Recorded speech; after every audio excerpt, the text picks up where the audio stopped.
আমি আমার বিটেক পড়াশোনা শেষ করে পরীক্ষা দিয়েছিলাম। বাড়িতেই ফ্রি থাকতাম। রেজাল্ট আসতে আরও 2 মাস বাকি। প্রতিদিনের রুটিন একই, সকালে কলেজ, সন্ধ্যায় জিম। 4 বছর ধরে এই একই জীবন চলছিল। একদিন বাড়িতে বসেছিলাম, মা ফোনে কথা বলছিলেন। আস্তে আস্তে কথাগুলো কানে আসছিল, কেউ যেন বাড়িতে আসছে। কিছুক্ষণ পর মা আমার কাছে এসে বললেন, তোমাকে রেলওয়ে স্টেশনে যেতে হবে। তোমার মামা আর মামি ইন্দোর থেকে আসছেন। ট্রেন 1 ঘন্টার মধ্যে পৌঁছাবে। আমি অবাক হয়ে জিজ্ঞেস করলাম, আমার মামা মামি তো কেউ নেই, এরা কারা? মা বললেন, দূরের আত্মীয়, রক্তের সম্পর্কে তোমার মামা। ওরা কখনো আমাদের বাড়িতে আসেননি, তুমিও ওদের দেখনি। জুন মাস, গরম প্রচণ্ড। তৈরি হয়ে স্টেশনের দিকে রওনা দিলাম। আধ ঘন্টায় পৌঁছে প্ল্যাটফর্মে অপেক্ষা করতে লাগলাম। মা ওদের নম্বর দিয়েছিলেন, আগে কখনো দেখিনি, তাই শুধু অপেক্ষা। ট্রেন এলো, ভিড়ের মধ্যে চেনা মুশকিল। ফোন করলাম, উত্তর এলো ওরা স্টেশনের বাইরে বেরোচ্ছেন। আমিও বাইরে গিয়ে দাঁড়ালাম। সামনে একজন পুরুষ আর একজন মহিলা আসছিলেন। ফোন করলাম, তিনি তুললেন। বুঝতে পারলাম ইনিই মামা আর পিছনে মামি। কাছে গেলাম, মামি সামনে এসে দাঁড়ালেন। নমস্কার করে বললাম, আমি হ্যারি, মা আমাকে আপনাদের নিতে পেয়ে আমাকে আপনাদের নিতে পাঠিয়েছেন। মামি আমার চোখের দিকে তাকিয়ে জিজ্ঞেস করলেন, তুমি বলদেবের ছেলে তো? হ্যাঁ। আমি তাকিয়েই ছিলাম। মামির রং শ্যামলা, টাইট জিন্স আর টপ পরা। পিছনে মামা ব্যাগ জিনিস নিয়ে আসছিলেন। মামির হাতের বড় ব্যাগটা নিয়ে নিলাম। পাশাপাশি হাঁটছি। আমার চোখ বারবার মামির শরীরের দিকে চলে যাচ্ছিল।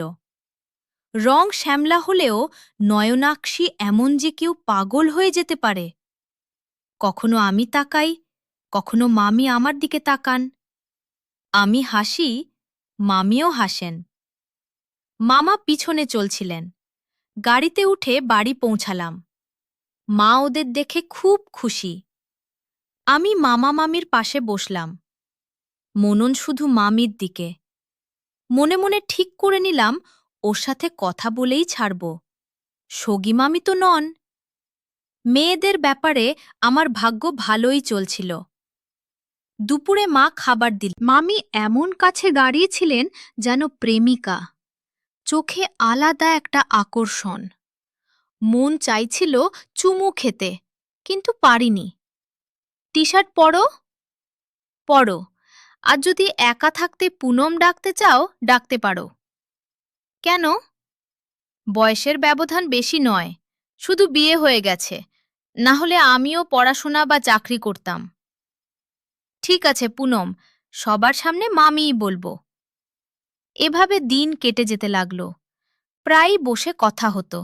একদিন মামি জিজ্ঞেস করলেন, গার্লফ্রেন্ড আছে? না। এমন হয় না, কেউ না কেউ তো আছে। নেই, এখনো এমন কাউকে পাইনি যাকে প্রেমিকা বানাবো। কি ধরনের মেয়ে চাও? আহ, আপনার মতো। মামি জোরে হেসে উঠলেন। তাহলে বানিয়ে নাও, হলে বানিয়ে নাও। আমিও হাসলাম। আপনার নাইট স্যুটটা খুব মস্ত লাগছে। আমার আরও আছে, দেখাবো। ঠিক তখন মা নিচে ডাকলেন। চা খাওয়ার সময়। সবাই একসঙ্গে বসলাম। মামি আমার সামনে। হঠাৎ পায়ে কিছু লাগল। নিচু হয়ে দেখি মামি পা দিয়ে আমার পা ঘষছেন। আমিও ঘষলাম। মামি হেসে তাকালেন। পরে সবাই নিজ নিজ ঘরে চলে গেলেন। মামি আমার ঘরে এলেন কিছু জিনিস নিতে। চেয়ারে বসে আমার দিকে তাকিয়ে রইলেন।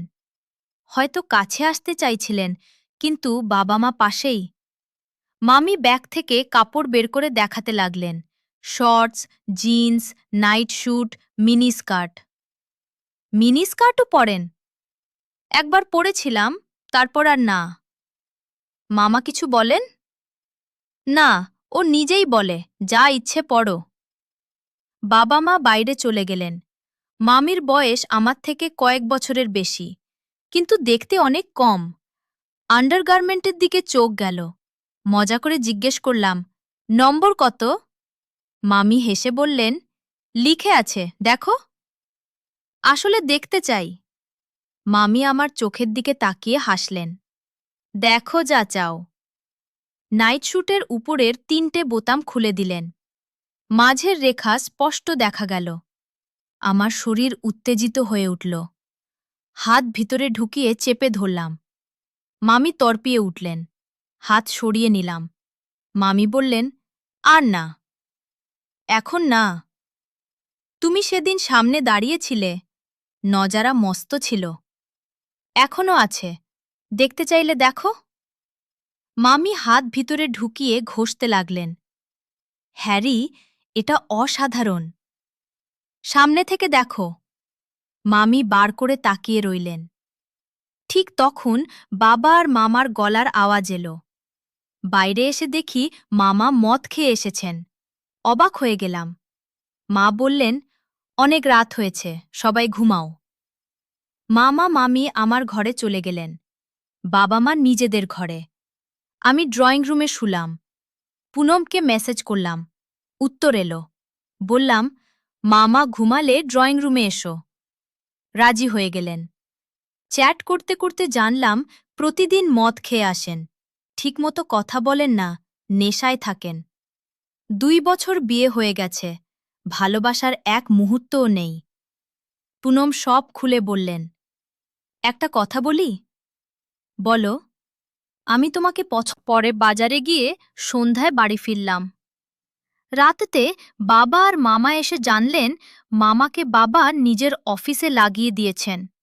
এখন থেকে ওরা আমাদের সাথেই থাকবেন। আমার মন খুশিতে ভরে গেল। পুনমও খুশি হয়ে উঠলেন। প্রতিদিন পুনম পাচ্ছিলাম। রাতে খাবার পর পুনমকে আলাদা ঘরে পাঠিয়ে দিলাম।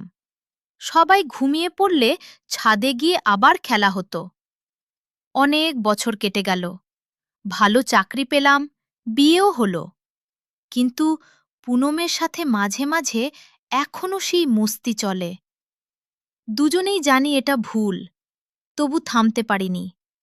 সম্পর্কের বেড়াজালে আটকে থেকেও আমরা নিজেদের মতো করে একটা জায়গা তৈরি করে নিয়েছিলাম, যেখানে কেউ ঢুকতে পারে না। হ্যালো বন্ধুরা, গল্পটি ভালো লেগে থাকলে চ্যানেলটি সাবস্ক্রাইব করে দিন। আর এর থেকেও মজার ভিডিও দেখতে আমার চ্যানেলে আপলোড করা সর্বশেষ ভিডিওটি অবশ্যই দেখুন। আশা করি ভিডিওটি আপনাদের খুব ভালো লাগবে।